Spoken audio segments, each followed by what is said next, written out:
You open a closet door and pull out a specific bag. And your dog disappears. Not literally, but somewhere in the house, a creature that was happily following you around 5 seconds ago is now hiding under the bed, refusing to make eye contact, suddenly remembering an urgent reason to be anywhere else. It saw the bag it knew. Your cat does something different. The moment the carrier comes out, it vanishes into a space so small and so specific that you wonder if it has been planning this exact escape route for weeks. Both animals are responding to the same unspoken event. The vet. But here is the question almost nobody actually asks. What does your pet think is happening during that visit? Not whether it is scared, we already know it is scared, but what story is forming in its mind about what this place actually is and why you keep bringing it back. The answer is more complicated, more interesting, and more emotionally revealing than you might expect. To understand how a pet experiences the vet, we have to abandon the idea that animals reason about cause and effect the way humans do. You understand that a vet visit means prevention, treatment, vaccinations, and long-term health. Your pet has no access to any of that reasoning. What your pet has instead is something simpler and in some ways more powerful: pattern, sensation, and memory. It remembers the smell of the waiting room, it remembers the texture of the metal table. It remembers specific sounds, specific voices, specific moments of restraint or discomfort, and it stitches all of that together into something it can act on even without understanding any of the why. This means your pet is not thinking about its health. It is thinking about its body and what is about to happen to it. And depending on its individual experiences, the story it has built in its head about what the vet actually is can range from mild caution to genuine terror. For most dogs, the vet experience begins long before the car ride. Dogs are incredible pattern detectors. The specific bag you grab, the specific tone in your voice when you say the word that means vet, even if you spell it instead of saying it, the unique sound of the carrier coming out of the closet, all of it forms a chain of warning signs that your dog has learned to recognize with frightening accuracy. By the time you actually leave the house, your dog may have already built a complete prediction in its mind. Strange car ride, strange smells, a room full of other anxious animals, a stranger in a white coat doing things to its body that it did not ask for and cannot understand. From your dog's perspective, it has no idea that any of this is in its best interest. It only knows that this sequence of events has, in the past, resulted in cold tables, tight grips, sudden small pains, and an overall loss of control over what happens to its own body. Dogs are deeply social animals, and one of the most disorienting parts of a vet visit is that you, its protector, are the one who brought it there. You held the leash, you opened the door, you let strangers touch it. This does not mean your dog stops trusting you. Most dogs recover their trust within minutes of leaving the building. But in the moment, there may be a flicker of something like confusion. Why is the person who keeps me safe allowing this to happen? That single sentence may be closer to your dog's internal experience than anything involving medicine, needles, or diagnosis. Cats experience the vet differently and in some ways more intensely because of how deeply territorial and control-oriented their psychology is. A cat's entire sense of safety is built around predictability and control over its environment. It knows where to hide, it knows which surfaces are safe, it knows the boundaries of its territory down to the inch. The vet visit strips away every single one of those certainties at once.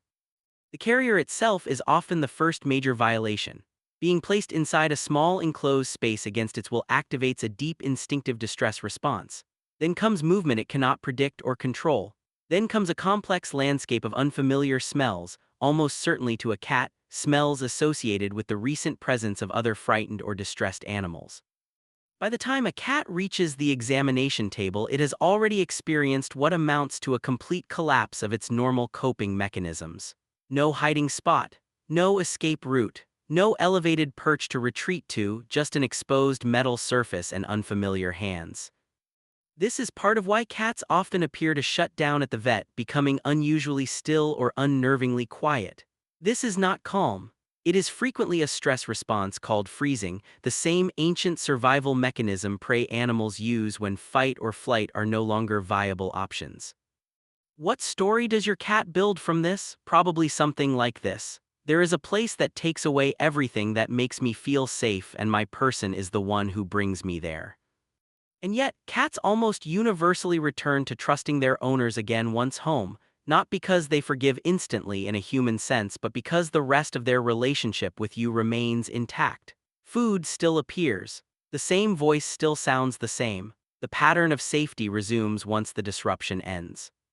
The waiting room itself deserves its own moment of attention, because it may be one of the most overwhelming sensory environments your pet ever experiences.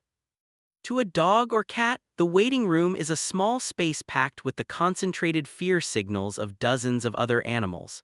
Every visit leaves behind invisible chemical traces. Stress hormones released by frightened animals can linger in the environment and be detected by other animals with sensitive noses. This means your pet may be walking into a room that, to its senses, smells like fear itself. Layered fear from creatures it has never met, compounded with its own rising anxiety. Some dogs respond to this with hypervigilance, scanning every corner, unable to settle. Some cats respond by becoming as small and motionless as possible inside their carrier, trying to disappear entirely from a situation they cannot escape physically. It is, in a very real sense, a room built entirely from the residue of other animals' worst days. And your pet has to sit in it and wait. Here is something genuinely important that emerges from looking closely at this experience.